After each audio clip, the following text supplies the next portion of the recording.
Guys, तो अभी मैं ये वाला जो ड्रेस है ये पहन रही हूँ। अभी मैंने इसको आयरन किया है और इसके साथ मैं ये ब्लैक टाइट्स पहनूंगी और साथ ब्लैक दुपट्टा। ये देखें, इसके ऊपर इस तरह से एम्ब्रॉयडरी हुई हुई है, बटन्स लगे हुए हैं। ये मैंने सफ़ायर से लिया था और इस तरह से ये फ़्रॉक है। ये मिड लेंथ का फ़्रॉक है, बहुत ज़्यादा लंबा नहीं है, तो ये टाइट्स पे अच्छा लगेगा। इसके नीचे बूट कट भी पहन सकते हैं, बट मैं आज पहन रही हूँ टाइट्स। ये वाला दुपट्टा लूँगी, इसके ऊपर मैं सिंपल कंफर्ट जो है वो ड्रेस आज मैं पहन रही हूँ। अभी मैं ये विक्टोरिया सीक्रेट का वनीला जो है मिस्ट ये लगाऊंगी। रेडी मैं हो गई हूँ, कपड़े चेंज कर लिए मैंने। अस्सलाम वालेकुम my YouTube family, I hope कि आप सब ठीक होंगे, खैर खैरियत से होंगे और आपका रमज़ान बहुत अच्छा गुजर रहा होगा। तो जी आज की रूटीन मेरे साथ रहिए, देखिए आज मैं पूरा दिन क्या करती हूँ। तो जी इस टाइम ज़ोहर का टाइम था, तो मैंने यहाँ पे नमाज़ पढ़ी और ये देख सकते हैं आप, इतनी जल्दी नमाज़ कौन पढ़ सकता है, लेकिन ये मैंने टाइम लैप्स पे लगाया हुआ था फ़ोन। तो चलें जी, इसके बाद तो जी यहाँ पे नमाज़ पढ़ने के बाद मैंने सोचा कि थोड़े से बर्तन हैं वो वॉश कर लूँ अच्छी तरह से। तो सुबह मेरे पीछे ही घूम रही है, तो यहाँ पे मैंने बर्तन वॉश किए, ठीक है। उसके बाद जी मैं जैसे ही घर से बाहर निकली, गाड़ी में बैठने लगी, तो मेरे दरवाज़े में जो है ना वो ये मेरी शर्ट आ गई, उसकी वो डोर के अंदर कुछ लगा हुआ था, तो ये मेरी शर्ट फट गई और लग गई मुझे नज़र। अब मैं वापस घर जाने से रही कि मैं फ़्रॉक चेंज करूँ, मैंने कहा जाके उधर ही कुछ इसका जुगाड़ लगाते हैं। और मौसम कोई इतना हसीन हो रहा था बाहर, बहुत ही प्यारा मौसम हो रहा था, बादल भी आने वाले थे।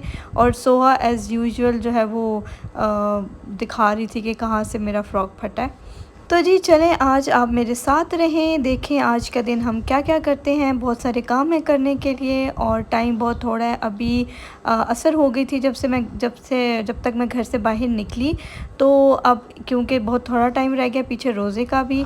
तो ओके गाइस, तो अभी मैं जा रही हूँ सैलून। मैंने वहाँ का चक्कर नहीं लगाया, तो मैं अभी वहाँ जा रही हूँ। फिर मैंने इफ्तार करनी है अम्मी की तरफ और देखते हैं आगे क्या करते हैं इफ्तार के बाद क्या। तो जी यहाँ पे अम्मी की तरफ आके मैंने थोड़ा सा कुरान पढ़ा और नमाज़ पढ़ी असर की, और साथ ही अम्मी ने एक चीज़ मंगवाई हुई थी, मैं आपको वो दिखाई थी यहाँ पे कि देखिए ये 2 kg के पैक्स अम्मी ने चीज़ के मंगवाए थे और ये काफ़ी अच्छे रहते हैं क्योंकि रमज़ान में बहुत कुछ बनता है चीज़ का।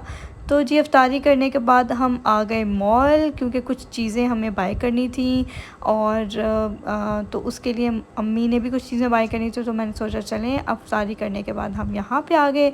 आजकल इतना रश होता है मार्केट में, तो सबसे पहले हम आए गुल अहमद और यहाँ पे अम्मी ने ली थी बेड शीट्स और वो यहाँ पे चूज़ कर रहे थे। इतने प्यारे प्यारे प्रिंट्स होते हैं, सम टाइम तो सारा लेने का दिल करता है। और पहले गुल अहमद के बहुत अच्छे प्रिंट्स आते थे, अब थोड़े इन्होंने कम कर दिए, इतने अच्छे प्रिंट्स नहीं लेके आते हैं, कुछ ही होते हैं, ढूंढने पड़ते हैं आपको अच्छे प्रिंट्स।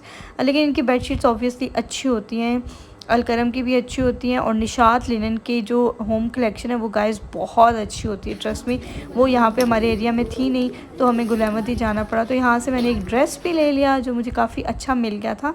फिर हम आगे इम्तियाज़, जो कि हमारे घर के पास ही है, तो ये हमारा सेकेंड होम है। यहाँ पे इतने प्यारे चप्पल लगे हुए थे, लाइक इतने ट्रेंडी फ्लैट्स लगे हुए थे और इतने चीप 599 के ये फ्लैट्स थे और लाइक मेरे साइज़ में तो कुछ भी नहीं था। फिर हमने लिए सोहा के क्रॉक्स, ये भी काफ़ी रीज़नेबल थे, आई थिंक 500 के थे, तो उसको काफ़ी पसंद आए ये मिनी माउस वाले, तो हमने ये ले लिए। फिर मुझे वहाँ पे 1-2 टी शर्ट पसंद आ गए, ये देखिए इतने प्यारे टी शर्ट थे। ये वाला बहुत प्यारा लग रहा था और एक और टी शर्ट था। 2 मैंने टी शर्ट यहाँ से बाय कर ली, एक ये वाला था, इसके ऊपर ये पर्पल टाइप का एक टी शर्ट था, बहुत खूबसूरत था ये भी। तो ये दोनों मैंने जो है वो इनसे कह के ले लिए और ये दोनों लास्ट पीस ही थे। एक ये भी बहुत प्यारा था बट ऑब्वियसली काफ़ी ब्राइट कलर का था। तो यहाँ पे आप ज़रूर चेक किया करें, जब भी आप कोई क्रॉकरी का सामान लें आप चेक किया करें कि वो सारे पीसेस जो हैं वो बिल्कुल ठीक है। सम टाइम ऐसा होता है टूट भी जाते हैं और वो अंदर इन्होंने रखे होते हैं, तो आप एक दफ़ा खोल के सारे चेक ज़रूर कर लीजिए। तो जी यहाँ पे हम अपनी ट्रॉली में सामान रख रहे हैं और टाइम भी थोड़ा था, बंद होने वाला था, तो बस हम जल्दी से कोशिश कर सके जो लेना है हम लें और निकले यहाँ से। तो हम यहाँ पे आ रहे हैं अब जी चेक आउट करने के लिए, यहाँ पे अपना बिल करा रहे हैं।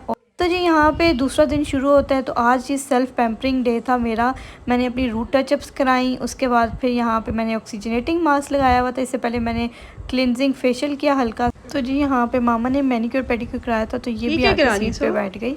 मुझे पता नहीं है। जब रूट टचअप्स का टाइम हो गया तो यहाँ पे मेरा हेयर वॉश हो रहा था और मैंने डबल टाइम शैम्पू लगवा के अपना हेयर वॉश कराया। तो शैम्पू करवाने के बाद यहाँ पे मैंने जब शैम्पू मेरा हो गया था अच्छी तरह से, तो यहाँ पे मैंने मास्क लगवाया था। मास्क बहुत ज़रूरी होता है अगर आप हेयर कलर करा रहे हैं या रूट टचअप्स करा रहे हैं। तो यहाँ पे मैं ये ब्यूटीफाई बाय आमना का हेयर मास्क यूज़ कर रही हूँ। ये बहुत अच्छा है, एकदम से बाल आपके सॉफ्ट एंड सिल्की हो जाते हैं। अगर आप घर के लिए कोई हेयर मास्क लेना चाह रहे हैं तो आप ये बाय करें, ये काफ़ी अच्छी प्राइस में भी मिल जाता है। अब तो ये अल्फता में भी अवेलेबल है, तो मैं हाईली रिकमेंड करती हूँ ये वाला मास्क आप ज़रूर बाय करें। उसके साथ ये रीजनल का मास्क है, ये आपको मेकअप सिटी से आराम से मिल जाएगा। ये फरमेज़ी ब्रांड का है, आप ये भी यूज़ कर सकते हैं। मैं इन दोनों को मिक्स करके जो है वो अपने बालों में लगवा रही हूँ, और इसको हल्के हल्के हाथों से लगाना होता है। रूट्स पे भी लगा सकते हैं मास्क तो, लेकिन कोशिश करें कि ना लगाएं। तो यहाँ पे मैं लगा के एटलीस्ट 20 मिनट्स छोड़ूंगी। फिर यहाँ पे देखिए मेरे बाल वॉश हो रहे हैं, अब अच्छी तरह से ड्राई कर रहे हैं बालों को। अच्छा, कोशिश करिए कि अपनी स्किन पे ड्रायर की हवा ना लगने दें। यहाँ पे फिर इसके बाद ड्राई होने के बाद बाल कर्ल हो रहे हैं, क्योंकि मेरा एक शूट था तो मैंने उसके लिए जाना था, तो मैं जो है ना अपने बाल कर्ल भी करवा रही थी। तो आगे जाके दिखाती हूँ आपको। तो ये जी मेरी फ़ाइनल लुक, बहुत अच्छे लग रहे थे, मेरे बाल बाउंसी कर्ल्स थे। और ये मेरा ड्रेस था, ये TZY कचोर का ड्रेस है और बहुत ही प्यारे उनके कपड़े होते हैं। मैं उनका लिंक मेंशन कर दूँगी नीचे अगर आप देखना। तो हमारा शूट कंप्लीट हुआ, तो अब हम घर जा रहे हैं। तो ये वाली लोकेशन थी जहाँ पे आज हमने शूट किया, ये मेरे घर के पास ही था। तो चलते हैं घर और फिर मिलते हैं अफ्तारी के बाद। ओके गाइस, तो फाइनली शूट मेरा हो गया था। मैं जल्दी से वापस आई क्योंकि अफ्तारी का टाइम था, और जब मैं घर पहुंची तो 5 मिनट रह गए थे अफ्तारी करने में। तो फिर अफ्तारी की, बल्कि पहले कपड़े चेंज किए, फिर मैंने अफ्तारी की। मेकअप मेरा ग्लिटरी आइज़, रेड लिप्स, अब नज़र आ रहा होगा आपको। अच्छा, आपको इस मेकअप लुक का ट्यूटोरियल चाहिए अगर, तो आप मुझे बताएं, मैं आपके लिए ट्यूटोरियल बना दूंगी। और फिर मैं शेयर करूंगी कि मैंने ये कौन से ग्लिटर्स लगाए हैं अपनी आइज़ पे। इसमें गाइस बहुत अच्छे हैं। अभी तो मेकअप मेरा तकरीबन ख़राब हो ही चुका है, बट मैं आपको फिर भी दिखा रही हूँ। तो अगर आप देखना चाहते हैं या मेकअप ट्यूटोरियल देखना चाहते हैं तो आपने कमेंट ज़रूर करना है।